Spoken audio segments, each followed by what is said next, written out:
आजाद market में बड़ा हादसा, बिल्डिंग गिरने से 5 लोग घायल, रेस्क्यू ऑपरेशन जारी। दिल्ली के आजाद मार्केट में आज शीश महल के पास एक निर्माणाधीन बिल्डिंग के गिरने से बड़ा हादसा हो गया। हादसे में 5 लोग गंभीर रूप से घायल हो गए। करीब 4-5 लोग अब भी बिल्डिंग के मलबे के नीचे दबे हुए हैं, जिनमें कुछ स्कूली बच्चों के होने की भी आशंका है। बचाव कार्य के लिए पुलिस प्रशासन और दमकल की टीम मौके पर मौजूद है।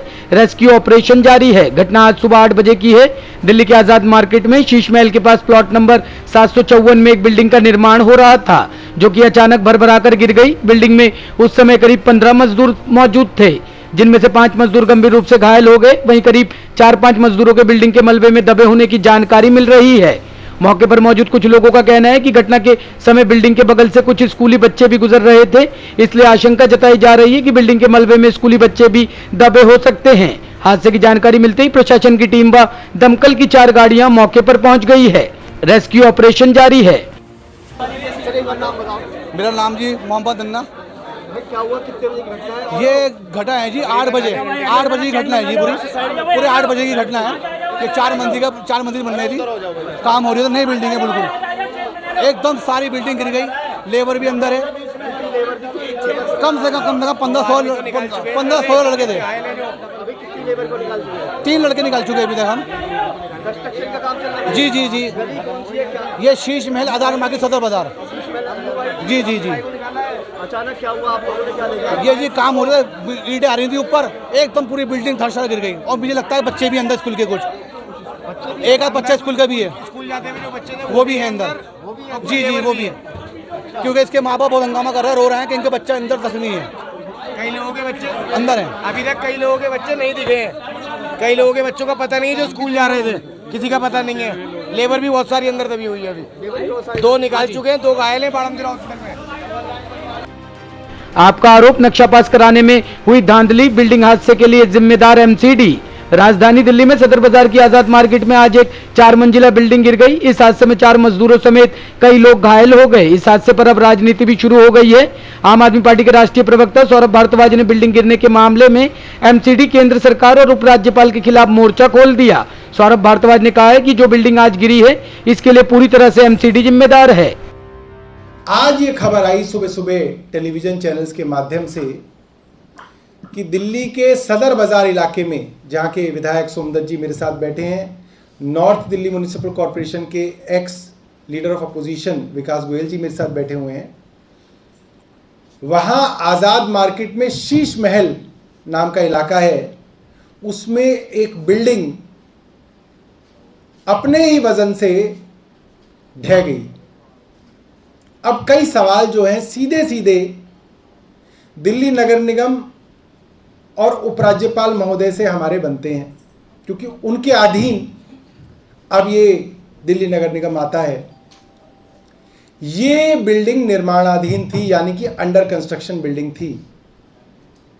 और जितनी जानकारी हमें है वो ये है कि इसका नक्शा सरल में एक फोर्जरी और फ्रॉड करके पास कराया गया, क्योंकि सरल में जो नक्शे पास होते हैं वो 100 गज तक की बिल्डिंग के ही होते हैं, और ये बिल्डिंग उससे बड़ी थी, तो सरल में इसका नक्शा कैसे पास हो गया? बिल्डिंग डिपार्टमेंट के एक्सीएन ने इसके ऊपर क्यों ध्यान नहीं दिया? ये संभव नहीं है कि आपकी बिल्डिंग जो है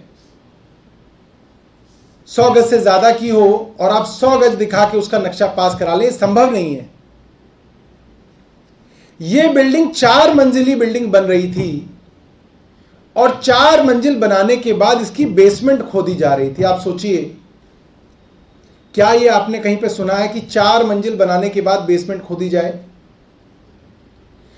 क्या यह संभव है कि एमसीडी के एक्सीएन, एई और जेई की जानकारी में यह बात ना आई हो? यह संभव ही नहीं है। निर्माणाधीन बिल्डिंग पे जाना उनका कर्तव्य है, और आपको मालूम है कि पैसे लेने के लिए एमसीडी के लोग किसी अंडर कंस्ट्रक्शन बिल्डिंग पे ना जाएं, ये संभव नहीं है। तो जाहिर सी बात है कि पैसों का लेन देन हुआ, मोटी रिश्वत दी गई, जिसके कारण एमसीडी के भ्रष्ट अधिकारियों ने अपनी आंख बंद कर ली और उन्होंने बोला भैया जो होता है होने दो।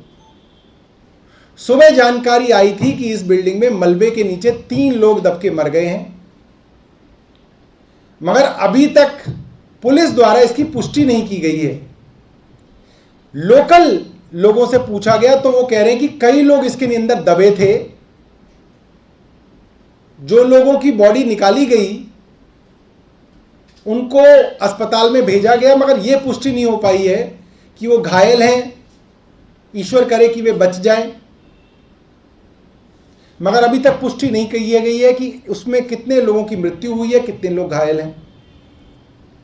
मगर यह प्रेस कॉन्फ्रेंस इस बात पे नहीं है कि कौन बच गया अपनी किस्मत से और कौन उसके अंदर अपनी बदकिस्मती से मारा गया। यह सवाल यह है कि आज तो दिल्ली के अंदर पार्षद भी नहीं है और बिल्डिंग डिपार्टमेंट पूरी दिल्ली में करोड़ों रुपए इकट्ठा कर रहा है, ये तो सब जानते हैं। आप अपना कैमरा ले जाइए, किसी भी निर्माणाधीन बिल्डिंग में लगा के पूछ लीजिए, वो आपको बता देंगे एक एक लेंटर के हिसाब से 5 से 7 लाख रुपए लेंटर दिया जा रहा है। जो सस्ते इलाके हैं वहां पे 1 लाख रुपए लेंटर दिया जा रहा है। सवाल ये उठता है कि आज तो पार्षद भी नहीं है, ये पैसा किसकी जेब में जा रहा है। आज तो ये सीधा सीधा एलजी साहब के अधीन है, सीधा सीधा केंद्र सरकार के अधीन है। ये पैसा अगर नहीं लिया जा रहा तो ऐसी इलीगल बिल्डिंग पूरी दिल्ली में कैसे बन रही है। जाहिर सी बात है पैसा लिया जा रहा है। आज ये सवाल उठता है कि ये पैसा आज कहां जा रहा है। सुप्रीम कोर्ट ने कर्लिच क्लब को गिराने पर रोक लगाई। सोनाली फोगाट को यहां दिया था ड्रग्स। सुप्रीम कोर्ट ने तत्काल सुनवाई के बाद आज गोवा में कर्लिच क्लब को गिराने पर रोक लगा दी। सुप्रीम कोर्ट ने एक शर्त भी रखी है कि वहां कोई व्यावसायिक गतिविधियां नहीं होंगी। आपको बता दें कि कर्लिच क्लब में ही भाजपा नेता सोनाली फोगाट को ड्रग्स दिया गया था, जिसके बाद उनकी मौत हो गई। एक अधिकारी ने कहा कि गोवा सरकार ने आज सुबह उत्तरी गोवा के अंजुना में कोस्टल रेगुलेशन जोन के नियमों का उल्लंघन करने पर क्लब को गिराना शुरू किया था। इसे गिराने का आदेश 2016 में Goa coastal zone management authority ने दिया था। क्लब के ध्वस्तीकरण की प्रक्रिया शुरू होने के बाद क्लब की ओर से सुप्रीम कोर्ट में तुरंत सुनवाई की मांग की गई थी। क्लब की ओर से वकील हुजैफा अहमदी सुप्रीम कोर्ट में पेश हुए। उन्होंने क्लब को गिराने के आदेश को चुनौती दी है। ब्यूरो रिपोर्ट, टीम तफ्तीश न्यूज।